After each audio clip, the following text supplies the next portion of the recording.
Artificial intelligence, it's amongst us. Whether we choose it to be or not, it's in our homes, on our phones and in our daily lives. But in films, AI is less Siri and more serial killer.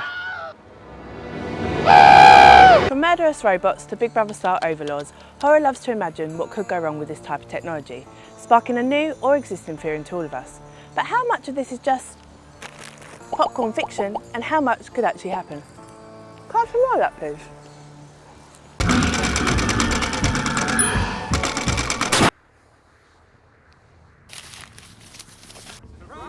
I took my first stab at horror at the age of 8. A friend and I thought we were clever to sneak one of her mum's VHS tapes. The Chosen Contraband, A Nightmare on Elm Street. Needless to say, it was the first sleepover where I didn't sleep a wink. Instead of scaring me for a lifetime, Freddy awoke a lifelong obsession with the genre, including its AI tropes. So naturally, when I was offered a job at a tech company, I was a little sceptic. I thought my screams would now be because of a YouTube algorithm. But the good thing about working for a tech startup, I'm surrounded by nerds who can calm my fears. Actually, I've asked one to help me out with this video. What'd you say? Should we go meet him back at the office?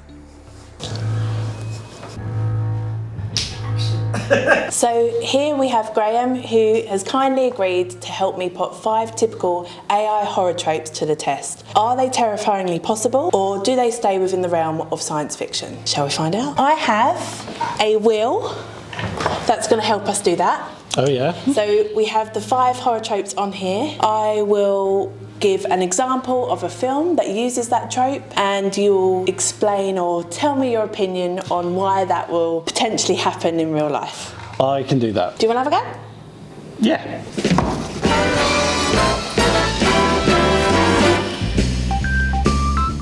The killer robot, what I'm talking about here, what film I'm talking about here is the film Megan. It's about a cute AI doll that's used as a babysitter slash bodyguard slash best friend for the girl of the family. It's just there to support the family, and I'm sure a lot of busy parents want that these days. However, Megan takes her role very seriously and becomes overprotective. And when I say overprotective, I mean to the point she's breaking some necks. It's the classic technology gone rogue storyline. We invent something to make our life easier, and ironically, it makes it even more chaotic. We're having to try and fight off that very thing that we've invented. So how likely is this to happen? Because I know I am saying please and thank you to my ChatGPT all the time. We all do it, I hope. So I love the killer robot trope. Right, that's classic Terminator. What a movie! Yeah. What a movie! How realistic is it? I would have said not very, until a couple of years ago, because it's like it's so obvious, like that you need to put like an operating system that protects you into the thing. But what I've seen with like ChatGPT is quite terrifying, right? The way that safety is done in those things is that you prompt it, you put in the instructions, you say, please be nice to the humans, right? Yep. And so it just doesn't really feel that robust. Like if I'm just asking nicely for it to do, and it's a very complicated black box machine we don't understand. I think through the AI boom, that's gone from far-fetched to actually I'm quite worried about it. Okay, let's go.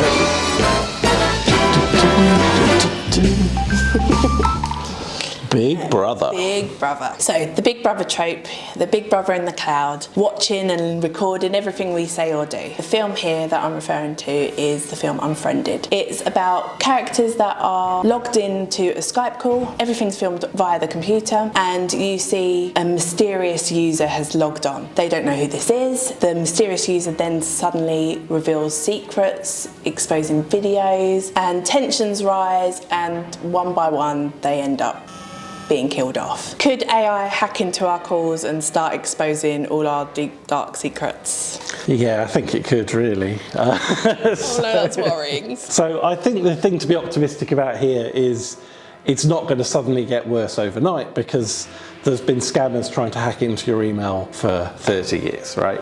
And so the scams are all known. What we're going to see is people automate those scams like never before, and just the depth, they're going to be able to fake a whole video, whole phone call, websites, companies, all sorts of stuff is going to just be possible for the scammers to automate. The bit I find like less plausible is more like where it hacks into a CCTV camera, especially like just by walking past. We have firewalls and things that protect electronic devices that work pretty well, and it's not really any different for an AI trying to hack into those things than it is a human. So I don't expect that to change overnight. The Puppet Master. Okay, so The Puppet Master. Oh yeah? So the film I'm referring to here is the film Upgrade. It's a film about a quadriplegic who has a microchip inserted into him to reinstall his movements with speed, precision, and some terrifying perks. The chip then decides it's going to take on its mind of its own and start controlling this guy's body and make some terrifying decisions for him which end up being deadly. So how realistic can AI be being a master manipulator of the mind? Well, that's fascinating because it also reminds me so much of Deus Ex Human Revolution, which is one of my favourite video games. What's cool about that is it came out like 15 years ago, but it was set in 2027. And the stuff that they were showing in 2027 is not that far away. It was quite prophetic, really. Whose hand is that? It's not mine. It's not mine. Get away. Get away. But to answer your question, I think it's one of the lowest risk ones on the list because it's the same thing as like, can your pacemaker get hacked? And it's obviously something that people worry about a lot, but they've also put a lot of protections into those kind of things. It is going to be a fantastic time for replacement limbs and so on. I think the technology there is amazing and it's just going to get better. Yeah. Because I'm even worried about things such as Fitbits or smartwatches, because are we just an upgrade away from them exploring more? I'm not your smartwatch, but... I can still wear that then? Yes. Okay, cool.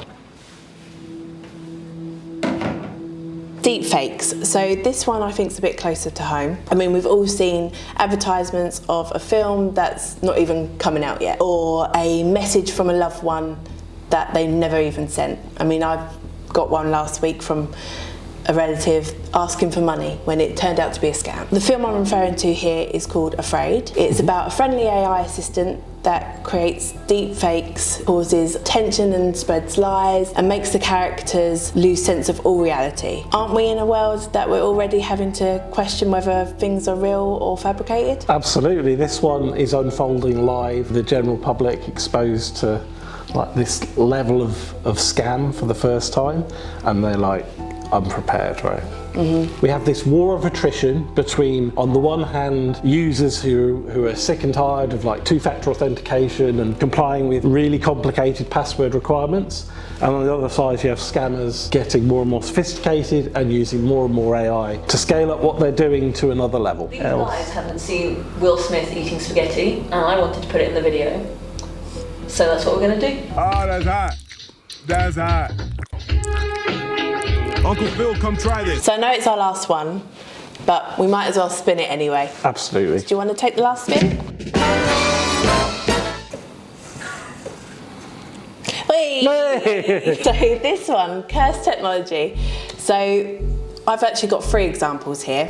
So we have the film The Ring. I'm sure a lot of people have seen The Ring. It's about a killer videotape. If you watch it, you die in 7 days. 7 days.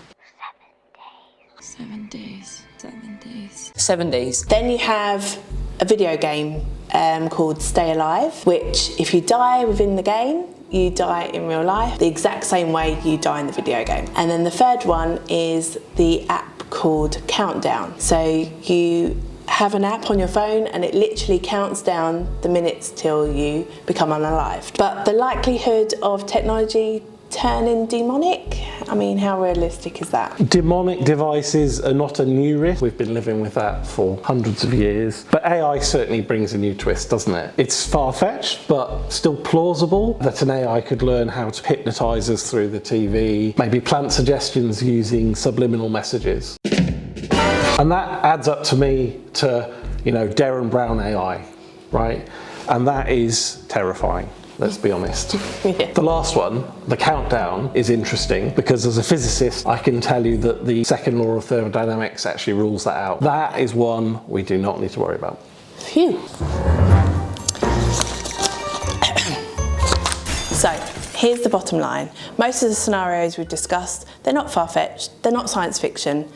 Some are even inevitable. And the root cause? Well, we don't have any real way to install laws of robotics into generative AI today. Sure, we can ask it to behave, we can even ask it to follow guidelines, but we don't know if it's generally cooperating with us or if it's humouring us whilst it works on some unintended outcome. The truth is, Gen AI is still a black box. We know what we put in it, we know what comes out, but what's happening in between? We've imposed very little structure. It's like a lab-grown brain, complex and unpredictable. And that's where we are. So where do we go from here? Maybe we accept that Gen AI is not an alien, it's a mirror. We wanted it to think like us, well now it does. Life imitates art after all, and if you think that's messy, well it's only human. So if you have the answers, don't forget to leave a comment below and like and subscribe. I've got a skeleton of an idea, make no bone about it. Do you want a hand? Yeah, exactly.